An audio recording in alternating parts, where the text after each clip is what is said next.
The evening sky was painted with colors of red and gold as the sun sank behind the mountains. In the small village at the edge of the forest, people were busy with their daily work. Children ran in the dusty streets, laughing and shouting, while old men sat outside their wooden houses telling old stories. Everything looked peaceful, but peace never lasts long when shadows are watching from above. High in the clouds, a lonely dragon flew silently. Its wings were wide and strong, cutting through the sky like blades. But this dragon was not flying for food, nor was it flying to destroy. Its eyes searched the ground with a strange sadness, as if it was looking for something it had lost long ago. The villagers had not seen a dragon for many years, so no one was prepared when the shadow of its wings suddenly covered the village. The first to notice was a shepherd boy standing near the fields. He froze in fear as the huge creature descended, its scales shining like dark iron, its eyes glowing faintly with sorrow. The boy dropped his stick and shouted, "Dragon! Dragon!" His voice broke the silence of the village. Women screamed, men rushed out with whatever weapons they could find, axes, spears, even sticks. Children were pulled into houses. Fear spread faster than fire. In the middle of the village stood a little boy named Eric. He was no older than 10, with curious eyes and a small wooden toy in his hand. While others ran, he stood still, staring at the sky as the dragon came closer. The ground shook when the beast landed. Its claws dug deep into the soil, its wings folding with a thunderous sound. Dust rose in the air, blinding the villagers. Everyone thought the dragon would roar and burn the village, but it did not. Instead, it lowered its head, its eyes fixed on Eric. Before anyone could react, the dragon moved. With terrifying speed, it pushed aside carts and barrels, ignoring the shouting men. It reached out with one powerful claw and snatched Eric from the ground. The boy's toy dropped into the dust as he was lifted high. His mother screamed his name, running forward, but the dragon spread its mighty wings and took to the sky. In seconds, the boy and the beast were gone, leaving behind a storm of fear and confusion. The village was silent. Only the crying of Eric's mother filled the air. The men argued, some saying the dragon took the boy to eat him, others saying it was punishment from the gods. No one could explain why the dragon had chosen the small child. Old Marin, the village elder, whispered in a trembling voice, "I saw the eyes of that creature. They were not the eyes of a killer. They were the eyes of someone broken." But no one listened. The villagers only knew that their boy was gone. Far above the forest, the dragon carried Eric tightly but carefully. The boy struggled at first, kicking and shouting, but he soon realized the dragon was not hurting him. Its grip was strong yet gentle, as if it feared breaking him. The wind rushed past his face, and below him the forest looked like a sea of green. Eric felt both fear and wonder. He wanted to scream, but something inside told him to stay quiet. After a long flight, the dragon dived into the mountains where sharp peaks cut the sky. It entered a hidden valley where no human had ever gone. There, at the base of a cliff, was a dark cave. The dragon landed softly and set the boy down at the entrance. Eric's legs shook as he stood, staring at the massive creature. He expected fire, claws, or teeth. But the dragon only looked at him, breathing heavily, its chest rising and falling like a drum. In its eyes there was no anger, only loneliness. Back in the village, the people gathered in fear and anger. Some wanted to form a hunting party to chase the dragon, though none had the courage to face it. Eric's father struck the ground with his fist, swearing he would get his son back even if it cost him his life. But old Marin shook his head. "You do not understand. Dragons do not take without reason. If it wanted the boy dead, he would be dead already. There is meaning here, something deeper." His words only added to the mystery. As the night came, fires were lit in the village, but the people could not rest. They feared the dragon would return for more children. Mothers held their sons and daughters close, fathers sharpened their rusty blades, and prayers were whispered to forgotten gods. Yet in the silence of the mountains, a different story was beginning. A lonely dragon and a small boy stood together at the mouth of a cave, neither knowing how their fates had just been tied together. The boy looked up at the creature, his small voice breaking the silence. Why did you take me?" His words trembled, but his eyes showed courage. The dragon lowered its head, almost as if it understood. Its deep breath echoed like thunder in the cave. For the first time, Eric felt the dragon was not his enemy. Something about its gaze told him this was not the end, but the beginning of something much larger. And so, the mystery grew. A child was gone, a dragon was not what it seemed, and a secret was waiting in the dark mountains, one that would soon shock everyone. The cave was cold and dark, its walls wet with dripping water that echoed like whispers in the silence. Eric stood at the entrance, frozen in fear, while the dragon moved slowly inside. Its huge tail scraped the stone floor, sending sparks into the air. The boy wanted to run, but there was nowhere to go. Behind him were tall cliffs and sharp rocks.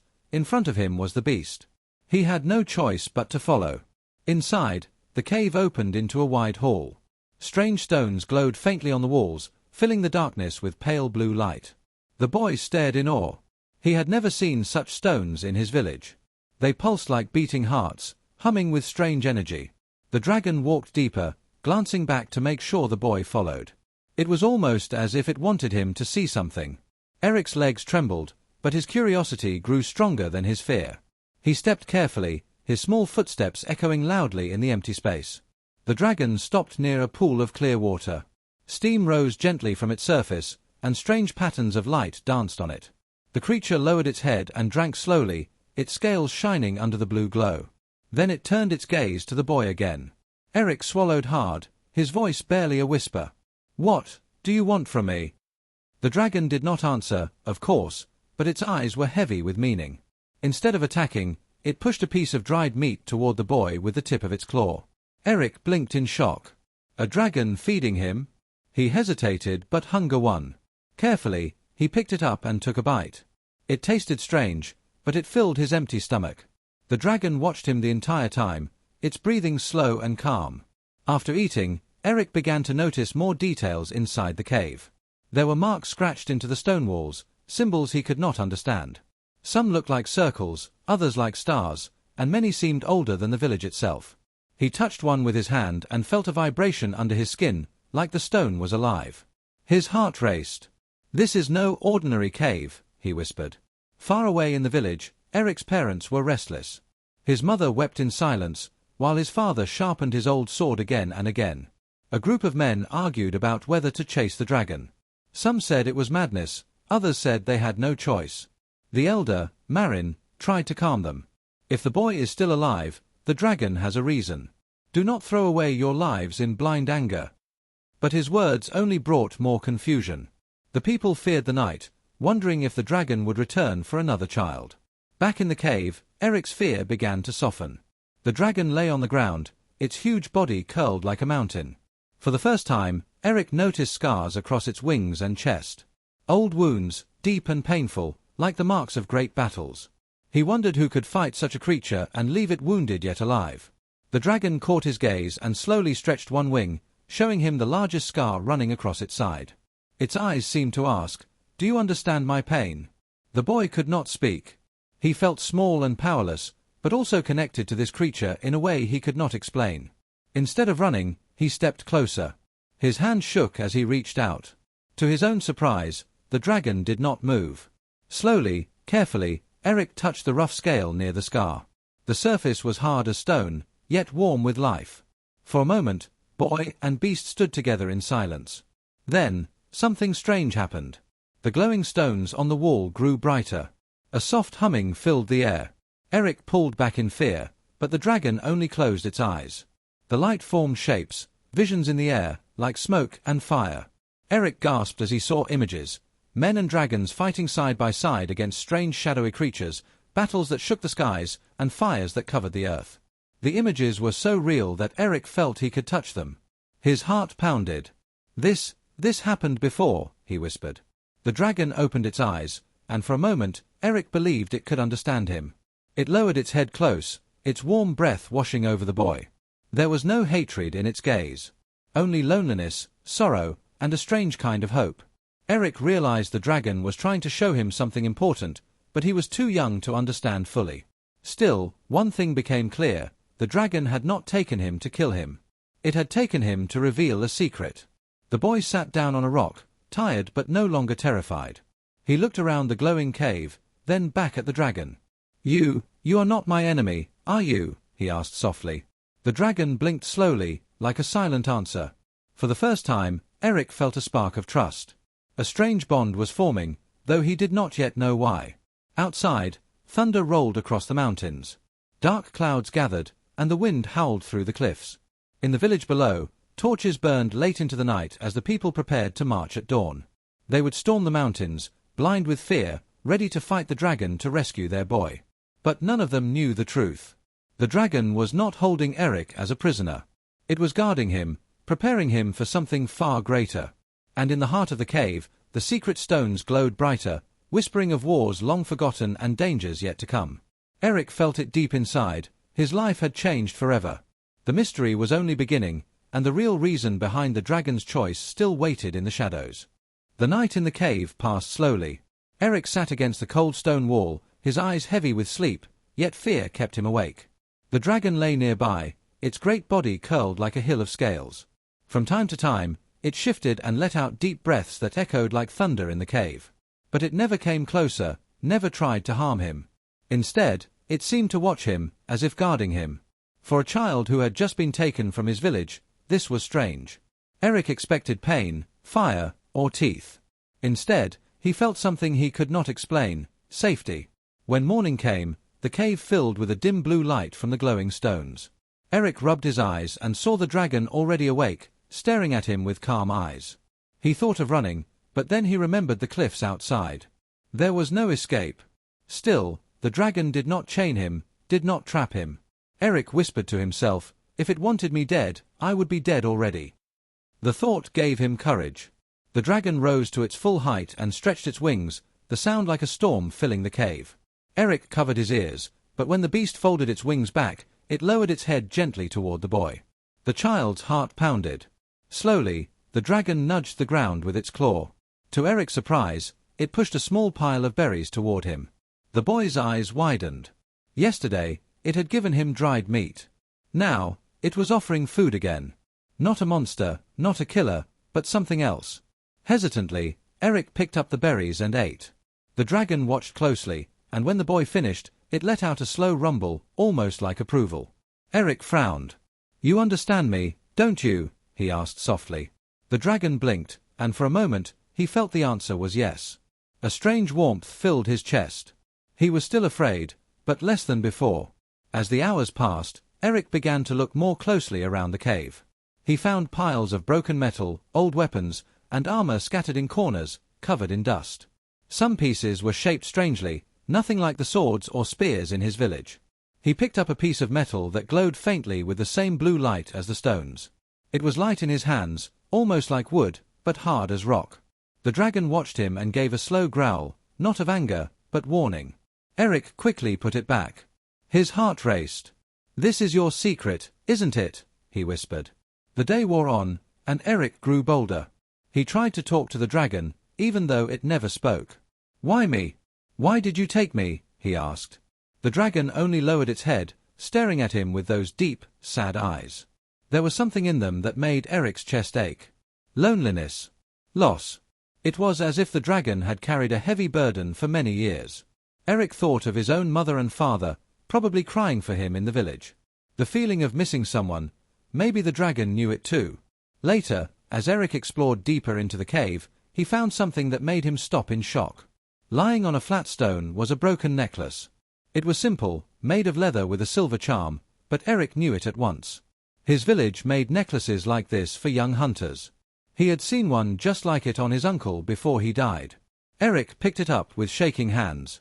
This belongs to someone from my village," he said aloud. But how had it ended up here, in the dragon's cave? He turned to the beast, his eyes wide with fear and anger. "Did you kill him? Did you take this?" His voice echoed in the cave. The dragon rose slowly, towering above him, but it did not attack. Instead, it lowered its head until its eyes met his.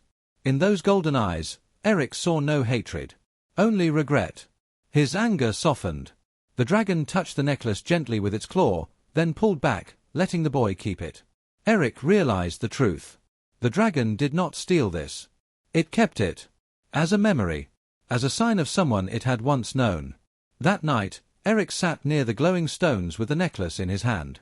The dragon lay beside him, its breathing steady. The boy finally dared to speak his heart. "You are alone, aren't you? That's why you took me. You don't want to be alone anymore." His voice was quiet, almost a whisper. To his surprise, the dragon let out a low, soft sound, not a roar, but something like a sigh. A sound full of sorrow and agreement. Eric's throat tightened. For the first time, he did not see a monster. He saw a lonely creature, just like a lost child. Far away, in the village, the people prepared to march at dawn. Eric's father sharpened his sword, his hands shaking with rage. His mother prayed by the fire, tears streaming down her face. The men armed themselves with bows and spears, whispering of revenge. They thought their boy was in danger, but none of them knew the truth, that a bond was forming in the mountains, a bond stronger than fear. As the firelight in the village burned, the cave glowed with its strange blue light. A boy and a dragon sat side by side, their shadows long on the stone walls. Neither spoke, yet both understood. They were no longer enemies. They were something else, companions in silence, bound by sorrow, drawn together by fate. And though Eric could not yet see the full truth, deep inside he felt it, his life would never be the same again. The morning sun broke through the clouds, lighting the mountains in a soft glow. In the village below, the people gathered with tense faces.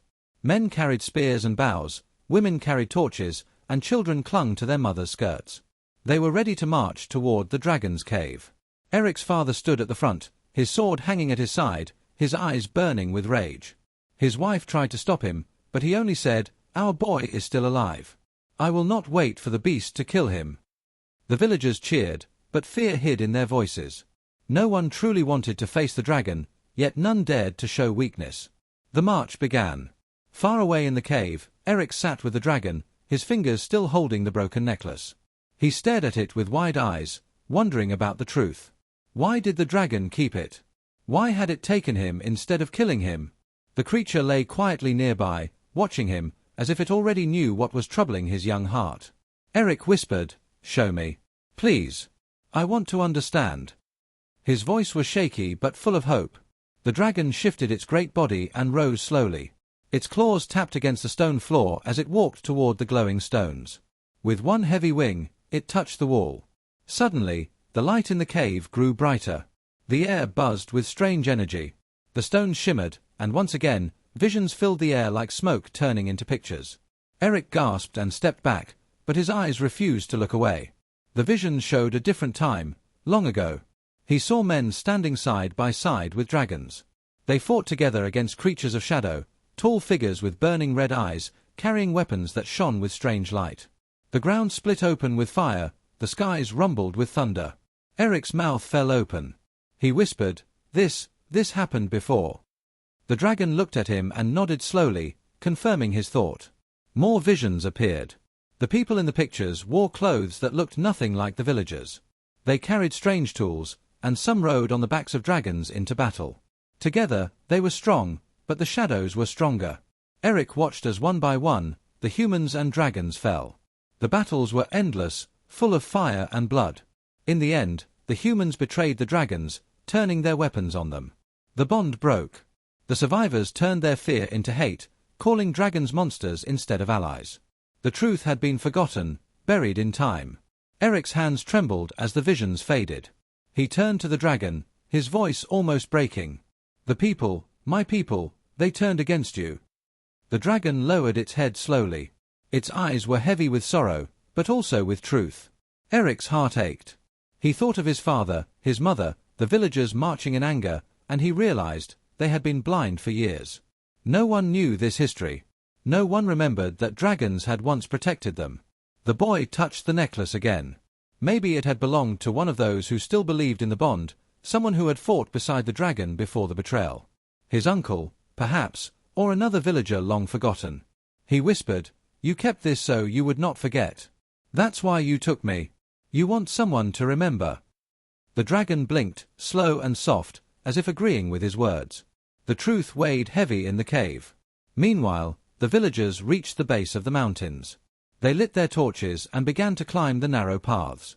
The wind howled around them, but they pressed on, determined to reach the cave. Eric's father walked at the front, his eyes sharp with anger, though deep inside, fear gnawed at his heart.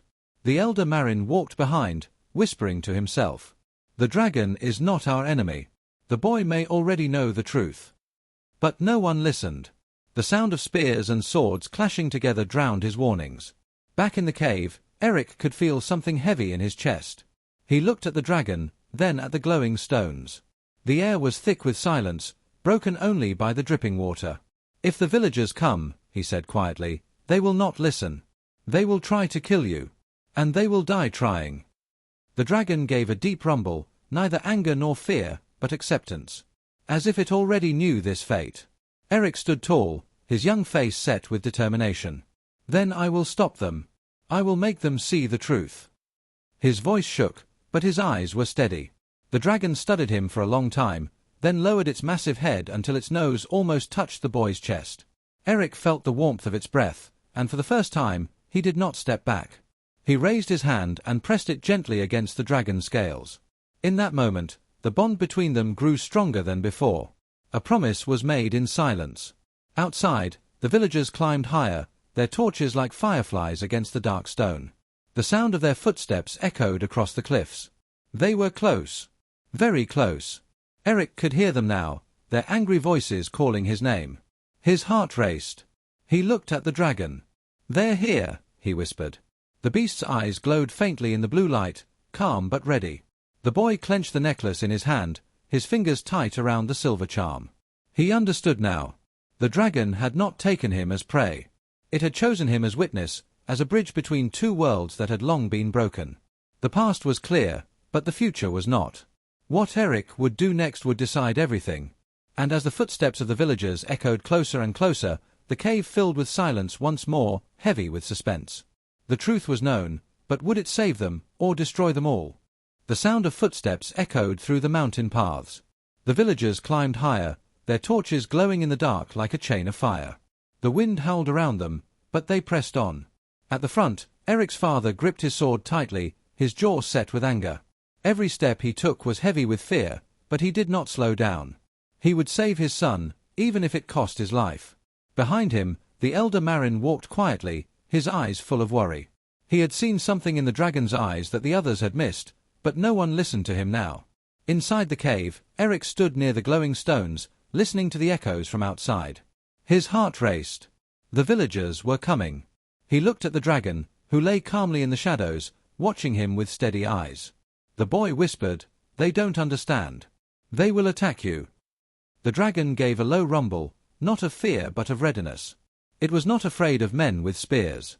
But Eric's chest tightened. He could not let blood spill, not after learning the truth. "No," he said firmly, gripping the broken necklace in his hand. "I will stop them." The first villager's torchlight appeared at the mouth of the cave. Eric's father stepped forward, his sword raised. His voice shook with anger as he shouted, "Release my son, monster!" His cry echoed off the cave walls. The villagers behind him raised their weapons, shouting in fear and rage. The dragon rose slowly, stretching its wings wide. Its scales shone under the blue light of the stones, its shadow covering the entire cave. The villagers gasped, some stepping back, but others pushed forward, blinded by anger.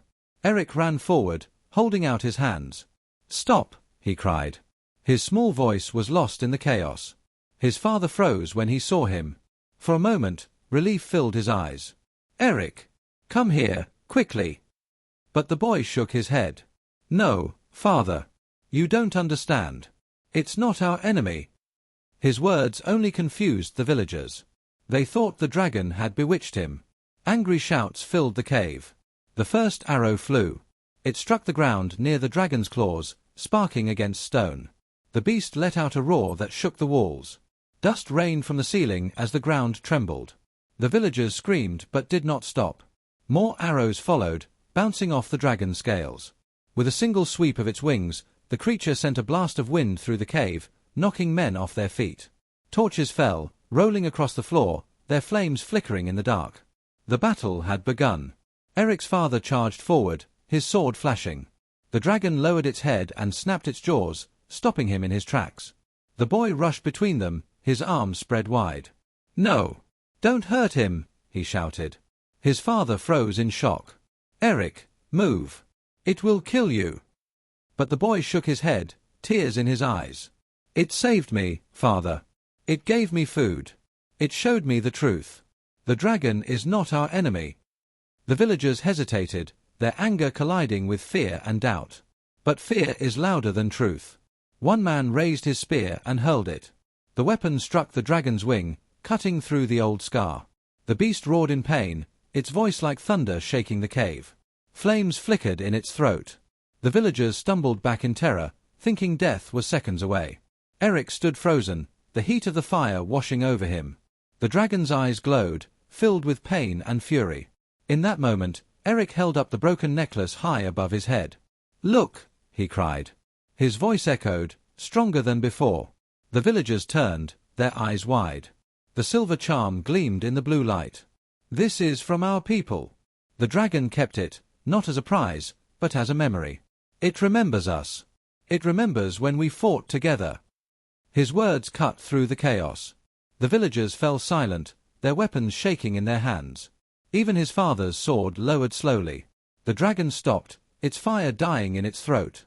It stared at the boy, its breathing heavy. For a moment, the cave was silent except for the dripping water and the beating of many hearts. The villagers looked at one another, unsure, afraid to believe. But the elder Marin stepped forward. His voice was firm, though soft. "The boy speaks the truth. I saw it in the dragon's eyes. This creature is not here to destroy us. It is here to warn us." The villagers whispered in confusion, their anger slipping away. But before they could ask more, the dragon stepped back, turning its head toward the deeper part of the cave. The glowing stones pulsed brighter, humming with strange energy. The ground shook. A crack opened in the stone wall, revealing a hidden chamber filled with light. Gasps filled the cave. Eric's father stared, his sword falling to his side. "What is this?" he whispered. Eric's hands trembled as he turned to face the villagers. "This is what the dragon wanted to show us. The truth. The danger that is coming." His voice was steady, filled with more courage than his years. The dragon lowered its head beside him, its golden eyes glowing with pride. The bond between boy and beast was now clear for all to see. But outside, storm clouds gathered over the mountains. The wind grew colder, sharper, carrying a strange smell in the air. Something was coming. Something worse than fear. The clash in the cave was only the beginning. The real enemy had not yet revealed itself. The hidden chamber glowed brighter as the crack in the cave wall widened. The humming grew louder, like the heartbeat of the mountain itself. The villagers stepped back in fear, clutching their weapons, while Eric stood frozen at the edge of the light. The dragon moved forward slowly, its huge body glowing under the strange energy. Its eyes were fixed on the chamber, as if it had waited many years for this moment. Inside the chamber, ancient machines rested in silence. Some were broken, covered in dust, while others pulsed faintly with the same blue glow as the stones. Strange weapons hung on the walls, blades that shone without fire, shields that shimmered like glass, and pieces of armor unlike anything the villagers had ever seen. At the center stood a tall stone pillar, its surface carved with strange markings that shone like stars. Gasps filled the cave. "What is this place?" one villager whispered. Another crossed himself in fear. "This is not the work of men. It is the work of demons." But the elder Marin shook his head. "No. This is older than demons. This is a memory of a war we forgot." Eric stepped closer, holding the broken necklace tight in his hand. His small face was lit by the glow of the pillar. He turned to the dragon. "This is what you wanted me to see, isn't it?" The beast lowered its head, confirming his words. The boy's voice shook, but he continued. "You fought before. You fought to protect us. But the people betrayed you." His words echoed in the silent chamber.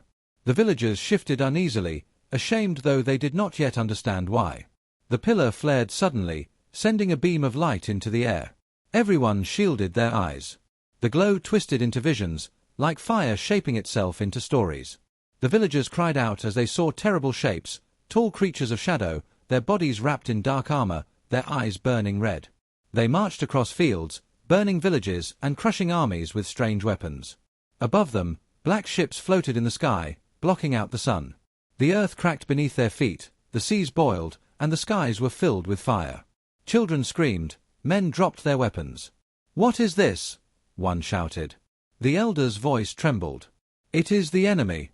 The true enemy. The ones who will return." The vision changed. Eric saw dragons and humans fighting together, pushing back the invaders. For a time, they were strong. But then came betrayal, humans turning their weapons on dragons, breaking the bond, leaving both sides weaker. The last image was of the dragon standing alone, wounded, watching the world fall apart. Then the light faded, and silence returned. The villagers stood pale and trembling. Eric's father stepped forward, his sword hanging uselessly at his side. All this time, we thought the dragon was the danger. But it was warning us. His voice was low, heavy with shame. He looked at his son, his eyes wet. Eric, you saw all this before us, didn't you? The boy nodded, his small hand still clutching the necklace. Yes, father. That's why it took me. Not to hurt me. To show me the truth. The dragon lowered its head to the boy, almost bowing. Eric touched its scales, his voice strong now. The enemy is coming back. We must stand together again, or we will fall. His words filled the chamber like a command. The villagers looked at one another, their fear slowly turning to determination. Even the angriest among them lowered their weapons. But outside the cave, the storm grew louder. The clouds split with strange lightning that glowed red instead of white. A deep rumble shook the mountains, not like thunder, but like something breaking through the sky. The villagers rushed to the cave mouth, their eyes wide in terror. Far above, in the clouds, shadows moved. Shapes that were not birds. Dark, metallic, alive with red light. Dozens of them. It has begun, the elder whispered, his face pale. Eric stood beside the dragon at the cave's edge, his heart pounding. For the first time, he did not feel small. He felt chosen. The dragon spread its wings, the wind of its power shaking the air. Its eyes glowed with fire, no longer only sorrow, but strength. It let out a roar that shook the valley, a sound that carried across the mountains, a call to all who could hear. A call of war. A call of hope. The villagers fell to their knees, shocked and humbled. They had feared the dragon for years, but now they understood. It was not their enemy. It was their protector. The bond was reborn in the heart of a small boy and a lonely dragon. Together, they would face the storm. Eric lifted the necklace high, his young voice strong against the roaring sky. We will not run. We will fight. Humans and dragons, together again. The dragon lowered its head beside him, fire glowing in its throat.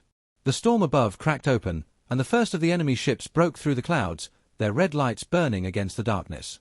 The villagers gasped, their fear returning, but this time it was mixed with courage. They had seen the truth. They were no longer blind. The battle for their world had not yet begun, but the choice had been made. A boy, a dragon, and a forgotten bond stood ready against the shadows. The shocking truth was clear, the greatest war was coming, and only together could they survive.